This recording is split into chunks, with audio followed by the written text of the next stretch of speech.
ప్రభువు మీతో ఉండునుగాక.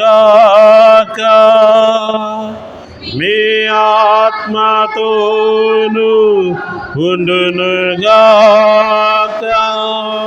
పునీత మార్కు వ్రాసిన పవిత్ర సువిశేషములోని భాగము.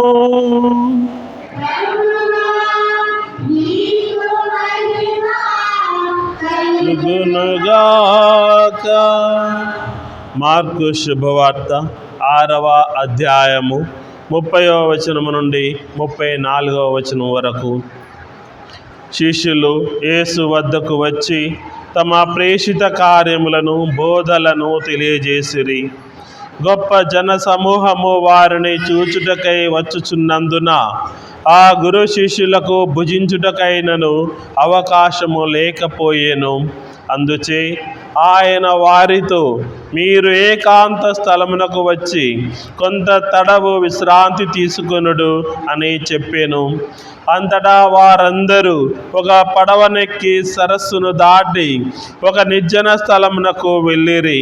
అయినను వారు వెళ్ళుచుండగా చూచి అనేకులు అన్ని నగరముల నుండి వారి కంటే ముందుగా ఈ స్థలమునకు కాలి నడకతో వచ్చి చేరిరి.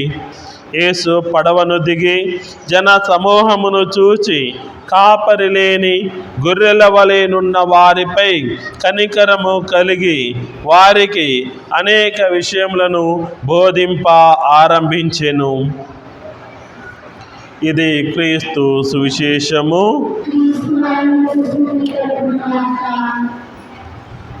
ప్రియ స్నేహితులారా, ఈ దినమున మన తల్లి తిరుసభ సామాన్య కాలంలోని 16వ ఆదివారంను కొనియాడుతూ ఉన్నది.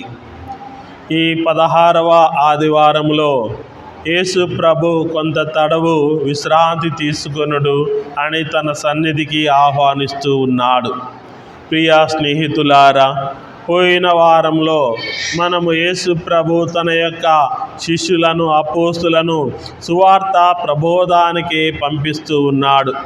ఈ రోజున యేసు ప్రభు యొక్క శిష్యులు అపోస్తులు వారు సువార్త ప్రబోధానికి వెళ్ళి వారు పరిచర్య చేసి తిరిగి వచ్చి యేసు ప్రభుకి వారు తాము చేసినటువంటి పరిచర్య గురించి, తాము బోధించిన సువార్త గురించి వారు యేసు ప్రభువుకు వారు అనేకమైనటువంటి విషయాలను వారు రిపోర్ట్ చేస్తూ ఉన్నారు.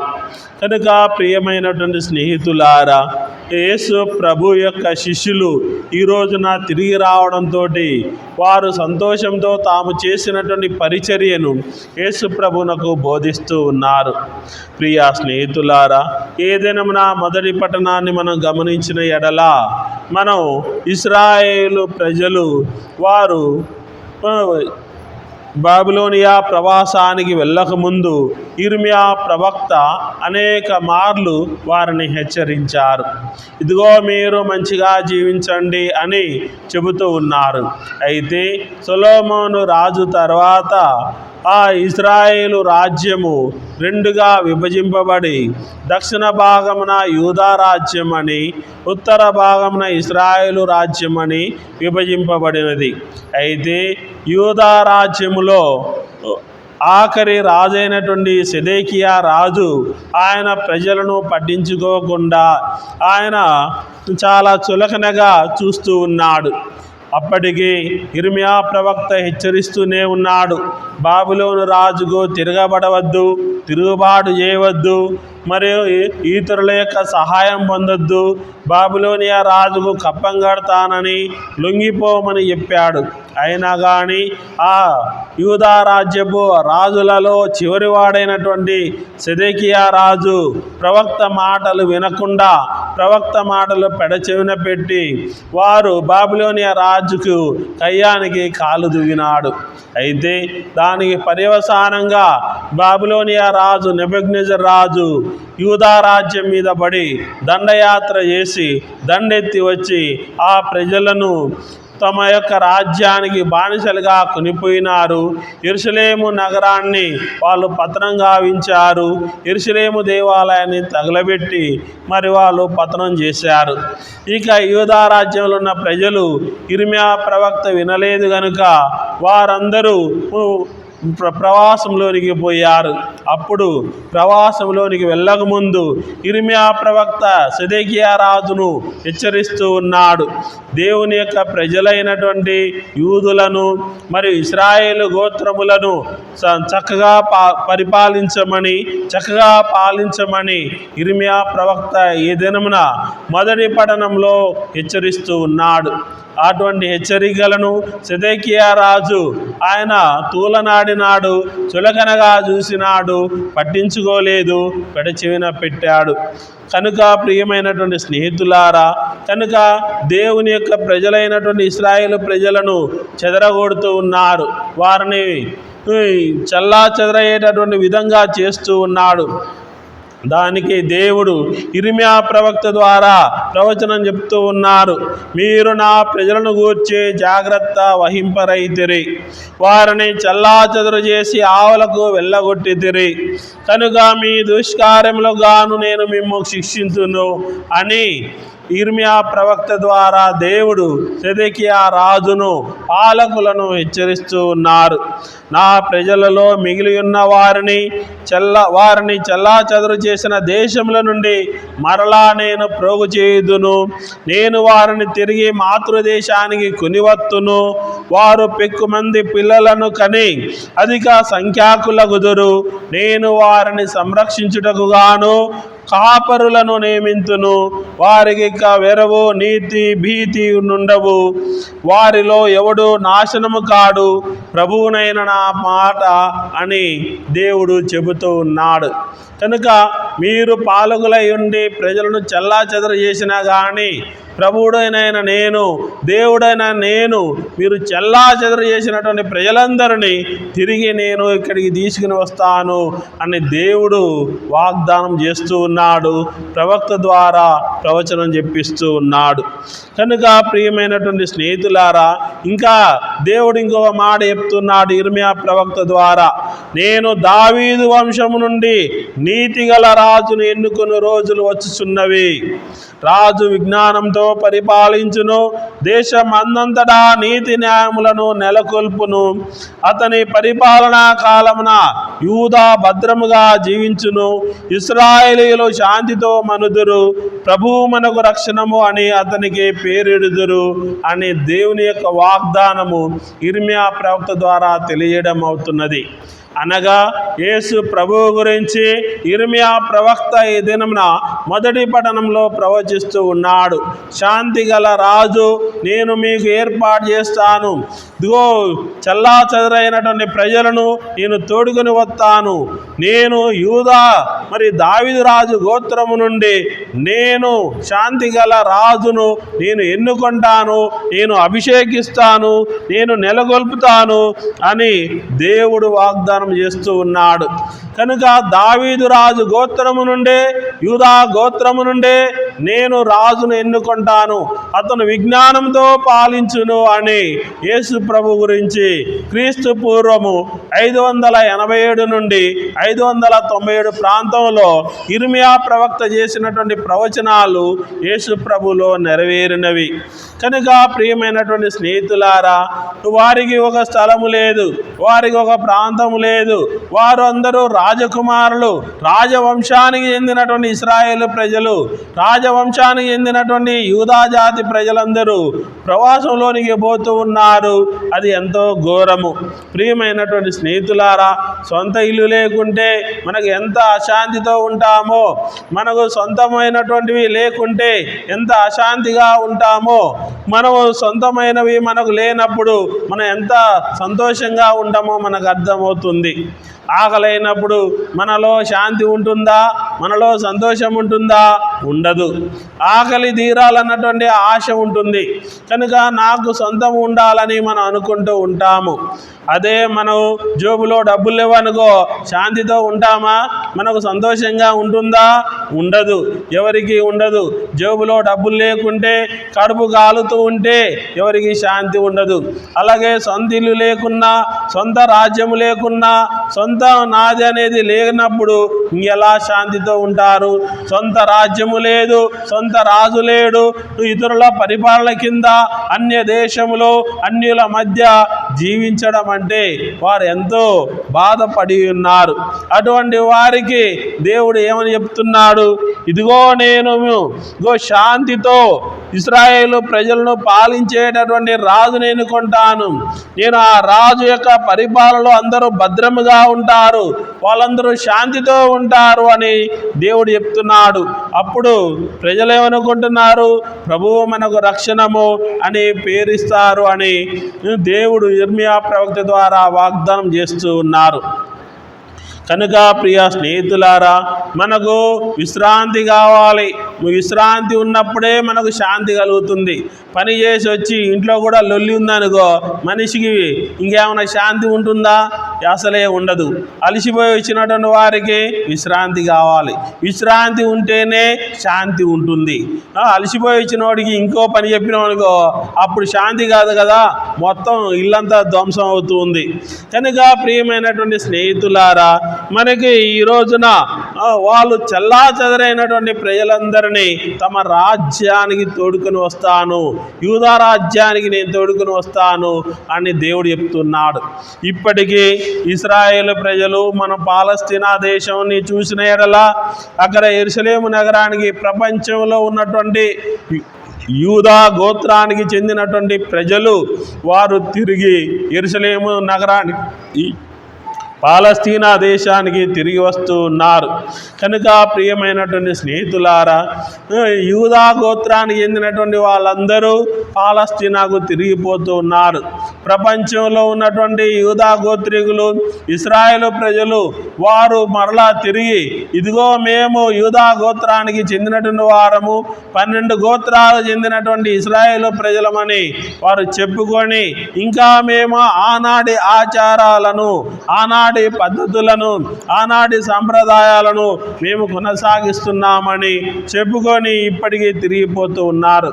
కనుక ప్రియ స్నేహితులారా, ఎటువంటి యుద్ధాలు లేనటువంటి, ఎటువంటి గొడవలు లేనటువంటి, ఎటువంటి సమస్యలు లేనటువంటి రాజ్యము శాంతితో ఎల్లప్పుడూ వర్ధిల్లుతూ ఉంటుంది. కనుక ప్రియ స్నేహితులారా, శాంతి అనేది వారికి కలగాలని, వారికి విశ్రాంతి అనేది ఉండాలని, వారు ఎప్పుడైతే తిరిగి వస్తూ ఉంటారో తమదంటూ ఉంటుందో అప్పుడు వారికి విశ్రాంతి కలుగుతుంది. రోజంతా మనం బయట తిరిగి ఇంటికి వస్తే అమ్మయ్య ఇల్లు చేరుకున్నామని మనకు ఒక తృప్తి ఉంటుంది, సంతోషం ఉంటుంది, మనకు ఒక శాంతి అనేది ఏర్పడుతుంది. మనకు ఇంటికి వచ్చి వస్తేనే మనం ఎన్ని వేల కిలోమీటర్ల దూరంలో ఉన్నా కానీ సొంతూరు పోతే అదొక అనుభూతి ఉంటుంది. సొంతూరుకి వెళితే ఆ ఆనందమే వేరు ఉంటుంది. ఆ ఆనందంలో, ఆ సంతోషంలో మనకు ఉంటుంది. ఇది నా సొంత ఊరు, ఇది నా పుట్టినూరు అని చెప్పుకునేటటువంటి రోజులు మరి త్వరలోనే వస్తాయని, మీరందరూ శాంతితో ఉంటారని మనకు మొదటి పఠనంలో బోధిస్తూ ఉన్నవి. ప్రియమైనటువంటి స్నేహితులారా, ఈ దినమున 2వ పట్టణంలో పునీత పౌలు గారు ఎఫెసీయులకు రాసిన లేఖలు చెప్తూ ఉన్నారు. యేసు ప్రభుని మొదటగా విశ్వసించిన వారు యూదులు. కనుక యూదులందరూ యేసు ప్రభుని అనుసరిస్తున్నారు, కానీ అందరూ కాదు. మరి యూదులలో కొంతమంది యేసు ప్రభుని విశ్వసించినారు. మరి యేసు ప్రభుని యూదులతో పాటు అన్యులు కూడా విశ్వసించినారు. అందుకే మనకు ధర్మశాస్త్రము, మోషే ధర్మశాస్త్రం ఏం చెప్పింది? ఎవరైతే ఈ ధర్మశాస్త్రాన్ని పాటిస్తారో వారే దేవుని బిడ్డలు అన్నారు. అయితే యూదులు మాత్రమే, ఇశ్రాయేలు ప్రజలు మాత్రమే ఆ ధర్మశాస్త్రాన్ని పాటించారు కనుక వారు దేవుని బిడ్డలు అన్నారు. మరి అన్యులకు ధర్మశాస్త్రము తెలియదు, ఆ ధర్మశాస్త్రాన్ని పాటించలేదు కనుక వారిని పాపులుగా పరిగణించినారు. అందుకే ఈ దినమున 2వ పట్టణంలో పునీత పౌలు గారు అంటున్నారు, ఇదిగో అన్యులైనటువంటి మీరు జ్ఞానస్నానం పొంది ఉన్నారు, యూదులైనటువంటి మీరు జ్ఞానస్నానం పొంది క్రీస్తుకు ఒక ప్రత్యేకమైనటువంటి సంఘముగా మీరు ఏర్పడుతూ ఉన్నారు కనుక మీది కొత్త తరము అని పునీత పౌలు గారు చెప్తూ ఉన్నారు. ఇదిగో మీకు ధర్మశాస్త్రము ఇప్పటి వరకు అడ్డుగా ఉన్నది, ఇదిగో అన్యులకు వారి యొక్క ఆచారాలు అడ్డుగా ఉన్నవి, కానీ క్రీస్తు రక్తములో, క్రీస్తులో, మరి క్రీస్తు యందు జ్ఞానస్నానం పొందిన వారికి ఎటువంటి అడ్డంకులు లేవు, ఎటువంటి ఆటంకాలు లేవు. మీరు క్రీస్తు యొక్క సంఘంలో సభ్యులు అని, మీరు కొత్త సంఘము, క్రీస్తు సంఘము అని చెప్పేసి పునీత పౌలు గారు ఎఫెసీయులకు రాసిన లేఖలో చెప్తూ ఉన్నాడు. యేసు ప్రభు తన రక్తము ద్వారా ధర్మశాస్త్రాన్ని తొలగించినాడు. యేసు ప్రభు తాను శిలువలో చిందించిన రక్తము ద్వారా అన్యుల సాంప్రదాయాలను, ఆచారాలను తొలగించినాడు కనుక ఇప్పుడు యూదులు, అన్యులు అందరూ ఒకే సంఘముగా ఉన్నారు కనుక మీరందరూ కొత్త సంఘము, మీలో ఎటువంటి ఇవన్నీ లేవు అని పునీత పౌలు గారు చెప్తూ ఉన్నారు. యూదులు ఏమంటారు, ఇదిగో మేము యూదా గోత్రం నుంచి వచ్చాము కదా, క్రీస్తును మేము అంగీకరించినాము కదా, క్రీస్తును మేము రక్షకునిగా అంగీకరించినాం కదా అని వాళ్ళు అనుకుంటూ ఉన్నారు. మరి అన్యులు కూడా వాళ్ళు యేసు ప్రభులో జ్ఞానస్నానం స్వీకరించారు కనుక వీరిద్దరి మధ్య కొన్ని భేదాభిప్రాయాలు వచ్చినవి, వీరిద్దరి మధ్య కొన్ని గొడవలు వచ్చినవి, వీరిద్దరి మధ్య కొన్ని తగాదాలు కూడా వచ్చినవి. వీరిలో ఇటు యూదులకు, ఇటు అన్యులకు, ఇది 2 వర్గాల మధ్యలో వాళ్ళు జ్ఞానస్నానం పొంది కొత్త సంఘముగా ఏర్పడిన కానీ ఇటువంటి భేదాభిప్రాయాల వలన ఆ సంఘంలో శాంతి లేదు. అందుకే పునీత పౌలు గారు చెప్తూ ఉన్నారు, ఇదిగో మీ ధర్మశాస్త్రం కాదు, మీ ఆచారాలు కాదు, మీరు క్రీస్తు చిందించినటువంటి రక్తములో మీరు జ్ఞానస్నానం పొందినారు కనుక ఇప్పుడు మీరు యూదులు, అన్యులు అనేటువంటి భేదాభిప్రాయం లేదు, మీరందరూ క్రైస్తవులే, ఒకే సంఘముగా ఉన్నారు, మీరు క్రీస్తుని విశ్వసించినారు, ఇది కొత్త తరము అని శాంతిని నెలకొల్పుతూ ఉన్నాడు పునీత పౌలు గారు. కనుక ప్రియమైనటువంటి స్నేహితులారా, మనం ఈ దినం సువిశేషాన్ని మనం ధ్యానించిన ఎడల యేసు ప్రభు తన యొక్క అపోస్తులను పోయిన ఆదివారము సువార్త ప్రబోధానికి, దైవ పరిచర్యకు పంపించినారు. ఈ వారం తిరిగి వచ్చిన తర్వాత యేసు ప్రభువుకి 72 మంది శిష్యులు ఉన్నారు. వారిలో 12 మంది అపోస్తులు. ఈ 12 మంది అపోస్తులు వీరు సువార్త ప్రబోధానికి పోయి, వారు పరిచర్యకు పోయి తిరిగి వచ్చి యేసు ప్రభువుకు చెప్తూ ఉన్నారు, ఇదిగో మేము అది చేశాము, ఇది చేశామని. వారు చేసినటువంటి పరిచర్యను చూసి ప్రజలందరూ, అక్కడ ఆనాటి ప్రజలందరూ గొప్ప సమూహములుగా, గుంపులుగా యేసు ప్రభు వద్దకు వస్తూ ఉన్నారు. మరి వాళ్ళు చేసి వచ్చిన తర్వాత వారు ఎంటబడి వస్తూ ఉన్నారు. వాళ్ళు ఎక్కడ ఉన్నా కానీ అక్కడికి పోతూ ఉన్నారు. కనీసం తినడానికి కూడా వాళ్ళకి సమయం లేకపోయినదని, భోజనం చేయడానికి కూడా అవకాశం లేకపోయినదని సువిశేషము బోధిస్తూ ఉన్నది.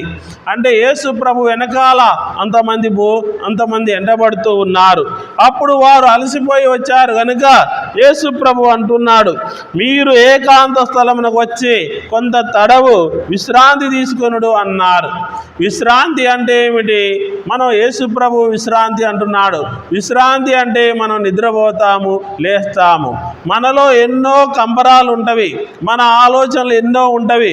పగలంతా మనం ఎన్నో ఆలోచనలతో ఉంటాము. మైండ్ విసిగిపోతూ ఉంటుంది. మన ఆలోచనలతోటి, రకరకాల ఆలోచనలతోటి మైండ్ చితికిపోతూ ఉంది. మైండ్ కాలిపోతూ ఉంది. మనం విశ్రాంతి తీసుకుంటే విశ్రాంతిలో మనకు శాంతి కలుగుతూ ఉంది. అటువంటి శాంతి మనకు కావాలి కనుక ప్రియమైనటువంటి స్నేహితులారా, ఈ దినమున ప్రజలందరూ యేసుప్రభు వద్దకు, యేసుప్రభు యొక్క శిష్యుల వద్దకు తండోపతండాలుగా వస్తూ ఉన్నారు. అలసిపోయి వచ్చారు కనుక విశ్రాంతి తీసుకోండి అని చెప్తూ ఉన్నారు. ప్రియమైనటువంటి స్నేహితులారా, విశ్రాంతి తీసుకోండి అని యేసుప్రభు చెప్పాడు. మరి విశ్రాంతి ఎన్ని రకాలు? 3 రకాల విశ్రాంతి ఉన్నది. ఒకటి శారీరకమైన విశ్రాంతి. మనం శరీరంతో ప్రయాణాలు చేసి, మన శరీరంతో పనిచేసి మనం శారీరకంగా అలసిపోతాం కనుక మన శరీరానికి విశ్రాంతి కావాలి. అందుకే పగలు పని చేయాలి, రాత్రి విశ్రాంతి తీసుకోవాలి. ఈ రాత్రి విశ్రాంతి తీసుకుంటే మన శరీరానికి శాంతి కలుగుతూ ఉంది. మన శరీరానికి శాంతి కలిగినప్పుడు మనం ఇంకొక పని తీసుకోవడానికి, ఇంకో పనిని మొదలు పెడతానికి మనం ఉత్సాహము చూపించవచ్చును. కనుక మన శరీరానికి ఈ శారీరకమైనటువంటి విశ్రాంతి చాలా అవసరము. ఇక రెండవది మానసికమైనటువంటి విశ్రాంతి. ఈ మానసికం ఎన్నో ఆలోచనలతోటి చేసే పని ద్వారా మనం ఒళ్ళొంచి పని చేస్తాం కనుక ఒళ్ళు మాత్రమే అలసిపోదు, కానీ మనసు కూడా అలసిపోతుంది. కనుక మనం ఆలోచనలు చేసి మనం అలసిపోతున్నాం కనుక మానసికమైనటువంటి విశ్రాంతి కూడా మనిషికి కావాలి. మానసికమైనటువంటి విశ్రాంతికి కొంతమంది ఎన్నో ఆలోచనలతో, ఎన్నో పనులతో వాళ్ళు ఎన్నో విధాలుగా వాళ్ళు ఆలోచనలు చేసి అలసిపోతూ ఉంటారు. మైండ్ పనిచేయదు. దీని వలన ఒత్తిడి పెరిగి రకరకాల జబ్బులు వస్తవి. మనిషి పని చేసేదానికంటే ఆలోచనలు చేస్తేనే రోగాలు ఎక్కువ వస్తవి. పని చేసినందుకు కొన్ని అనారోగ్యాలు వస్తవి.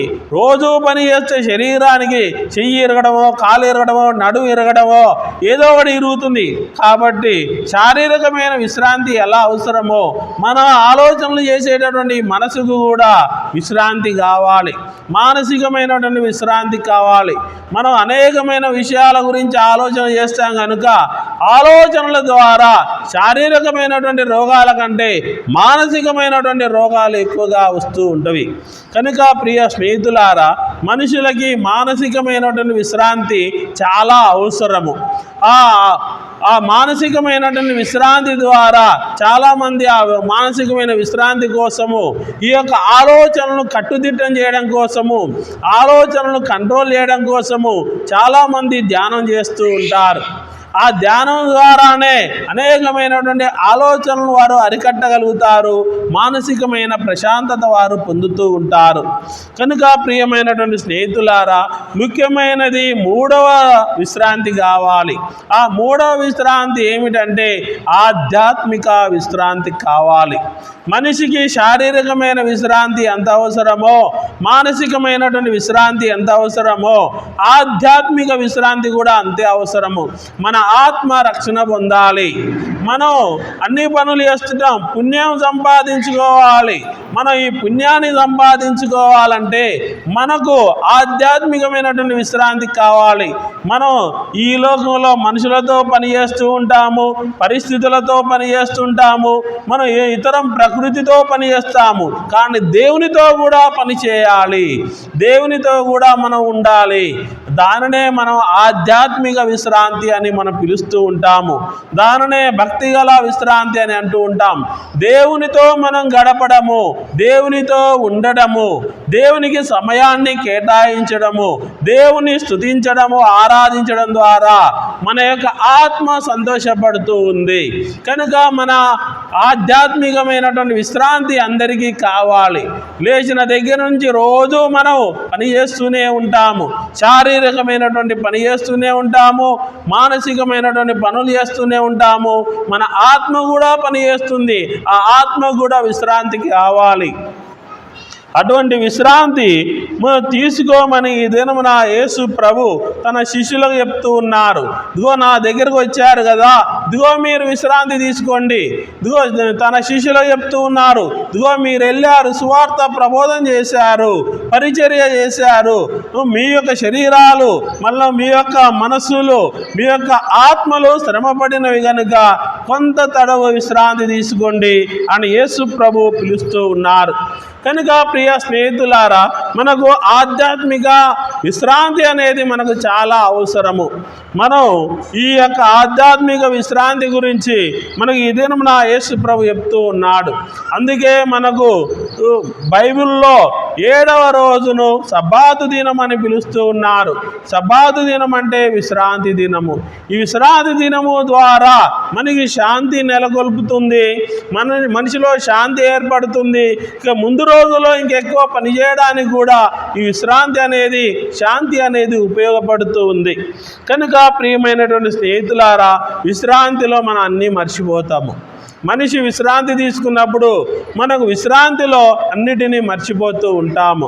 కనుక ప్రియ స్నేహితులారా, యేసు ప్రభు తన వద్దకు వచ్చేటటువంటి శిష్యులను చూసి వారిని విశ్రాంతి తీసుకోమని చెప్పినారు.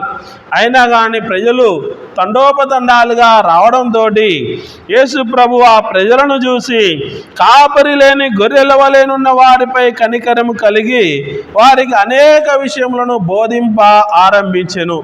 కనుక ప్రియ స్నేహితులారా, యేసు ప్రభు తన చెంతకు వచ్చినటువంటి వారికి ఇదిగో ఆధ్యాత్మిక విశ్రాంతిని ఇస్తూ ఉన్నాడు. యేసు ప్రభు వారందరినీ కూర్చోబెట్టుకొని తండోపతండాలుగా యేసు ప్రభు ఎక్కడికి పోయినా కానీ, ఎక్కడ జనాలు లేని ప్రదేశానికి వెళ్ళినా కానీ జనాలందరూ వచ్చి చేరుతూ ఉన్నారు. కనుక ఆ విధంగా యేసు ప్రభు దగ్గరకు వచ్చినటువంటి వాళ్ళందరికీ వారికి ఆధ్యాత్మిక విశ్రాంతి కావాలి. ఈ చాలామంది ఇప్పుడు మనం చూస్తూనే ఉంటాము, ఎంతోమంది దేవుని యొక్క వాక్యం కోసము ఇప్పటికీ మనం చూస్తూనే ఉన్నాం. ఎక్కడెక్కడికో జీవులు కట్టుకొని పోతూ ఉన్నారు. మరి ఎంతోమంది పూజలకు ఎన్నో కిలోమీటర్ల దూరం నుంచి వాళ్ళు కూడా పూజలకు పోతూ ఉన్నారు. ప్రియమైనటువంటి స్నేహితులారా, కనుక ఈ దినమున మనము చూసిన ఎడల యేసు ప్రభు మనకు ఆధ్యాత్మికమైనటువంటి విశ్రాంతిని, ఆత్మీయ విశ్రాంతిని ఇస్తూ ఉన్నాడు.